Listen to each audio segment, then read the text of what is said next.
Bharat Ratna ವಿಶ್ವರತ್ನ doctor Baba Saheb Ambedkar ಅವರ ಜಯಂತ್ಯೋತ್ಸವವನ್ನು ಜಮಖಂಡಿ ತಾಲೂಕಾ ಆಡಳಿತದಿಂದ ಅತ್ಯಂತ ಸಂಭ್ರಮ ಸಡಗರದಿಂದ ಆಚರಣೆ ಮಾಡಲಾಯಿತು.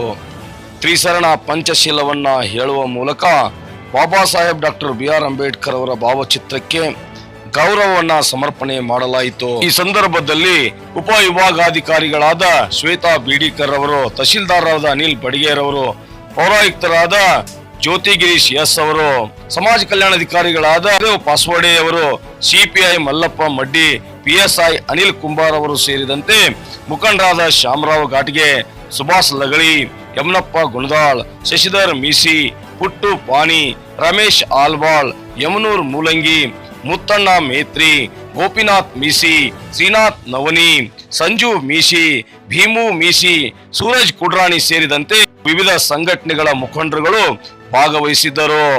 ನಂತರ ಬಾಬಾ ಸಾಹೇಬ್ ಡಾಕ್ಟರ್ BR ಅಂಬೇಡ್ಕರ್ ಅವರ ಪುತ್ಥಳಿಗೆ ತೆರಳಿ ಅಲ್ಲಿ ಬಾಬಾ ಸಾಹೇಬ್ ಅಂಬೇಡ್ಕರ್ ಅವರ ಪುತ್ಥಳಿಗೆ ಗೌರವವನ್ನ ಸಮರ್ಪಣೆ ಮಾಡಲಾಯಿತು. ವಿಷಯ ಡಾಕ್ಟರ್ ಬಾಬಾ ಸಾಹೇಬ್ ಅಂಬೇಡ್ಕರ್ ಅವರು ಎಂಥ ಒಂದು ಸಂದರ್ಭಗಳು ಈ ದೇಶದಲ್ಲಿ ಜನ್ಮ ಹೊಂದಿದ್ದಾರೆ ಅಂದ್ರೆ ದೇಶದಲ್ಲಿ ಜಾತೀಯತೆ ಅತ್ಯಂತ ತಾಂಡವವಾಡ್ತಾ ಇತ್ತು. ಮನುಷ್ಯರನ್ನ ಕೆಲವು ಪಶು ಪಕ್ಷಿ ಪ್ರಾಣಿಗಳಿಗಿಂತ ಕೀಳಾಗಿ ಕಾಣತಕ್ಕಂಥ ಸಂದರ್ಭ. ಅವತ್ತು ಡಾಕ್ಟರ್ ಬಾಬಾ ಸಾಹೇಬ್ ಅಂಬೇಡ್ಕರ್ ಅವರು ಏಪ್ರಿಲ್ 14, 1891ರಂದು ಮಧ್ಯಪ್ರದೇಶದ ಮೂವ್ ಎಂಬ ಗ್ರಾಮದಲ್ಲಿ ಜನಿಸಿದರು. ಅವರು ಬಾಲ್ಯದಲ್ಲಿ ಭಾಳಷ್ಟು ಕಷ್ಟ ಕಾರ್ಪಣ್ಯಗಳನ್ನು ಸಹಿಸಿಕೊಂಡು ಪ್ರಾಥಮಿಕ ಶಿಕ್ಷಣವನ್ನು ಮುಗಿಸಿದರು ಅಂಬೇವಾಡಿಯಲ್ಲಿ.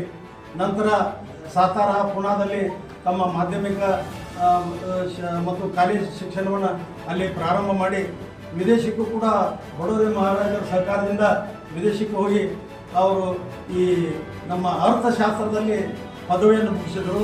ಅದರ ಜೊತೆಗೆ ಹಲವಾರು ಡಿಗ್ರಿಗಳನ್ನು ಅವರು ಓದಿ ಅಲ್ಲಿ ಮುಗಿಸೋದ್ರ ಜೊತೆಗೆ ಈ ಸಾಮಾಜಿಕ ನ್ಯಾಯದ ಬಗ್ಗೆ ಭಾಳಷ್ಟು ಬಾಬಾ ಸಾಹೇಬರು ಬಾಲ್ಯದಲ್ಲಿ ಭಾಳಷ್ಟು ನೋವನ್ನು ಅನುಭವಿಸಿದ್ರು.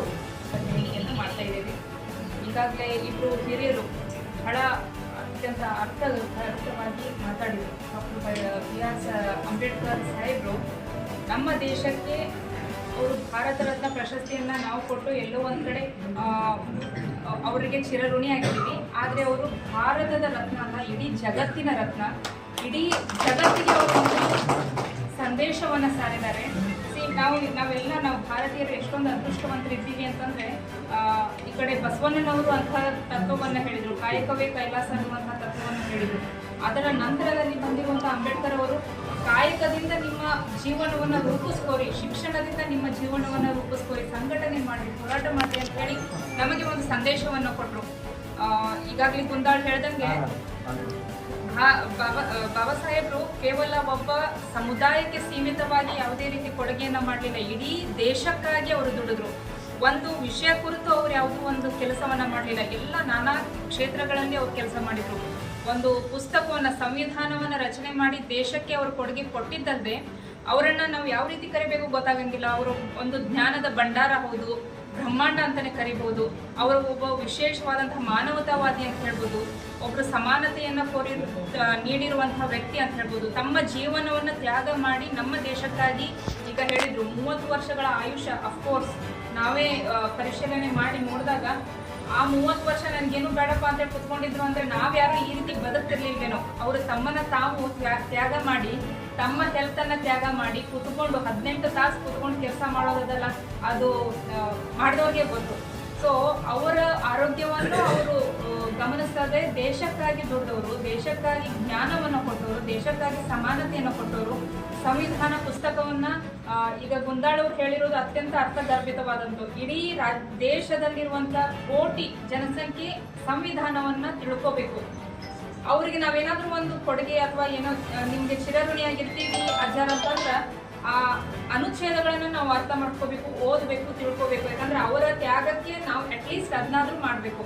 ರಕ್ತರಹಿತವಾದಂತಹ ಕ್ರಾಂತಿಯನ್ನ ಮಾಡಿ ಅಸಂಖ್ಯಾತ ಕೋಟಿ ಜನರಿಗೆ ಬದುಕು ಕೊಟ್ಟಿರ್ತಕ್ಕಂಥ ಮಹಾಮಾನವತಾವಾದಿ ಡಾಕ್ಟರ್ ಬಾಬಾ ಸಾಹೇಬ್ ಅಂಬೇಡ್ಕರ್.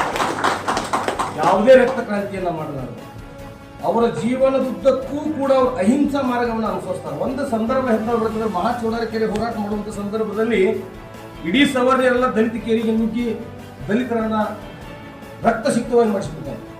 ಆದರೆ ಬಾಬಾ ಸಾಹೇಬ್ ಅಂಬೇಡ್ಕರ್ ಜೊತೆ 10,000 ಜನ ಇರ್ತಾರೆ. ಅವರು ಆ 10,000 ಜನ ಸಾಮಾನ್ಯ ಜನ ಆಗಿರೋದಿಲ್ಲ. ಅವಾಗ ತಾನೇ ಮಿಲಿಟರಿಯಲ್ಲಿ ರಿಟೈರ್ಡ್ ಆಗಿ ಬಂದಿರತಕ್ಕಂಥ ಜನ ಇರ್ತಾರೆ. ಅವರೆಲ್ಲ ಮಾರ್ಚ್ ಮೆಟ್ಟ ಅವೆಲ್ಲ ಇದ್ದ ಟೈಮ್ನಲ್ಲಿ ಅವರೆಲ್ಲ ಬಾಬಾ ಸಾಹೇಬ್ರು ಹೇಳ್ತಾರೆ, ಬಾಬಾ ಸಾಹೇಬ್ರಿ ಅವ್ರು ಎಷ್ಟು ಜನ ಅದಾರ?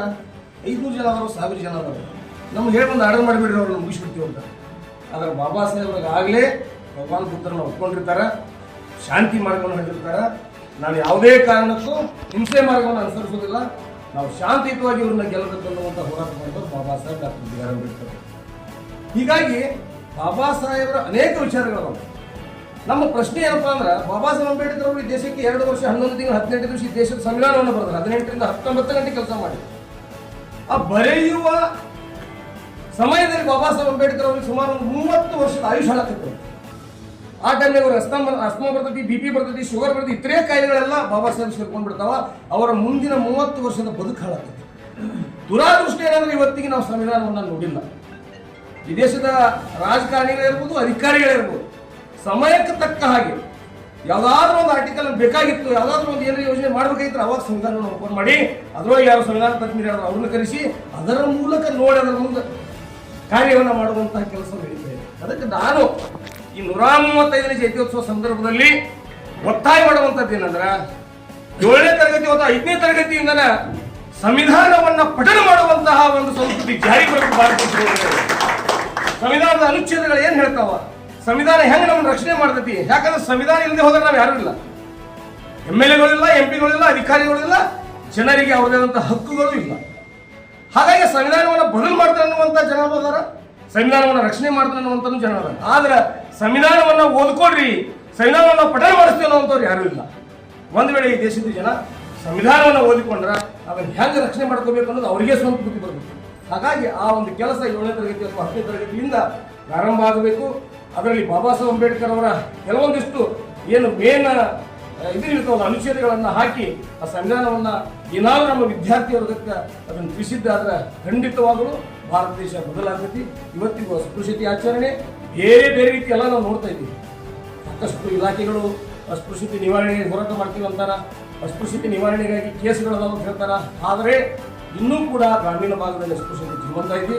ಇದೇ ಬಾಬಾ ಸಾಹೇಬ್ ಇಟ್ಟು ಹೋಗೋರು ನಾವು ಅವರ ಮೆರವಣಿಗೆನ ನಮ್ಮ ಬೀದಿಯೊಳಗೆ ಬರಬಾರ್ದು ಅನ್ನುವಂಥ ವಾದ ಮಾಡೋರು ನಮ್ಮ ಮಧ್ಯ ಅವ್ರ ಮೆರವಣಿಗೆ ನಮ್ಮ ಮನೆ ಬರಬಾರ್ದು. ಏನ್ ಮಾಡ್ಯಾರ ಬಾಬಾ ಸಾಹೇಬ್? ಅದಕ್ಕೆ ಬಾಬಾ ಸಾಹೇಬ್ ಹೇಳ್ತಾರ, ನಾನು ಕೇವಲ ದಲಿತ ಸಮಾಜಕ್ಕಾಗಿ ದುಡಿದಿಲ್ಲ, ನಾನು ಇಡೀ ಭಾರತ ದೇಶಕ್ಕಾಗಿ ದುಡಿದೀನಿ. ನಾ ಏನಾದರೂ ನಿಮ್ಮ ಎಲ್ಲರ ಸಂಬಂಧ ದುಡಿದು ನಿಮ್ಗೆ ಡೌಟ್ ಇದ್ರೆ ಹೋಗಿ ಸಂವಿಧಾನವನ್ನ ತೆಗೆದು ನೋಡ್ರಿ, ಈ ದೇಶದ ಕಟ್ಟ ಕಡೆ ಪ್ರಜೆಗಳು ಕೂಡ ಹಕ್ಕು ಪಟ್ಟಿರ್ತಕ್ಕಂಥದ್ದು ನನ್ನ ಸಂವಿಧಾನ ಅಂತ ಬಾಬಾ ಸಾಹೇಬ್ ಹೇಳ್ತಾರೆ. ಹಾಗಾಗಿ ಬಾಬಾ ಸಾಹೇಬರು ಪ್ರತಿಯೊಬ್ಬರಿಗೋಸ್ಕರ ಕೊಡ್ತಾರೆ. ವಿಶೇಷವಾಗಿ ಹಿಂದೂ ಕೊಡಲಿಲ್ಲ ಏನ್ ಜಾರಿ ಮಾಡುವಂತ ಸಂದರ್ಭದಲ್ಲಿ ಈ ದೇಶದ ಹೆಣ್ಣು ಮಕ್ಕಳಿಗೆ ಸ್ವಾತಂತ್ರ್ಯವಿರಲಿಲ್ಲ, ಶಿಕ್ಷಣದ ಹಕ್ಕಿರಲಿಲ್ಲ, ರಾಜಕಾರಣಿ ಅಧಿಕಾರಿ ಏನಾಗುವಂತ ಹಕ್ಕಿರಲಿಲ್ಲ. ಬಾಬಾ ಸಾಹೇಬರು ಹಿಂದೂ ಕೊಡಲಿಲ್ಲನ್ನ ಏನಪ್ಪ ಜಾರಿ ಮಾಡುವ ಮೂಲಕ, ಅದು ಜಾರಿ ಆಗದ ಸಂದರ್ಭದಲ್ಲಿ ತಾವು ತಮ್ಮ ಸ್ಥಾನಕ್ಕೆ ರಾಜೀನಾಮೆ ಕೊಡುವ ಮೂಲಕ ಹಿಂದೂ ಕೊಡಲಿನ ಜಾರಿ ಮಾಡ್ತಾರ. ಅಂದಿನಿಂದ ಇಂದಿನವರೆಗೂ ಈ ದೇಶದಲ್ಲಿ ಒಬ್ಬ ಮಹಿಳಾ ಪ್ರಧಾನಮಂತ್ರಿ ಇಂದಿರಾ ಗಾಂಧಿ ಅವರು ಏನಾದ್ರೂ ಈ ದೇಶದ ಪ್ರಧಾನಮಂತ್ರಿ ಆಗ್ಬೇಕಂದ್ರೆ ಅದಕ್ಕೆ ಬಾಬಾ ಸಾಹೇಬ್ ಕೊಟ್ಟಿರ್ತಕ್ಕಂಥ ಹಿಂದೂ ಕೊಡಬಿಲ್ ಕಾರಣ ಅನ್ನುವಂಥ ಮಾತನ್ನ ಹೇಳಿ ನನಗೆ ಮಾತಾಡಲಿಕ್ಕೆ ಅವಕಾಶ ಮಾಡಿಕೊಡ್ತೀನಿ.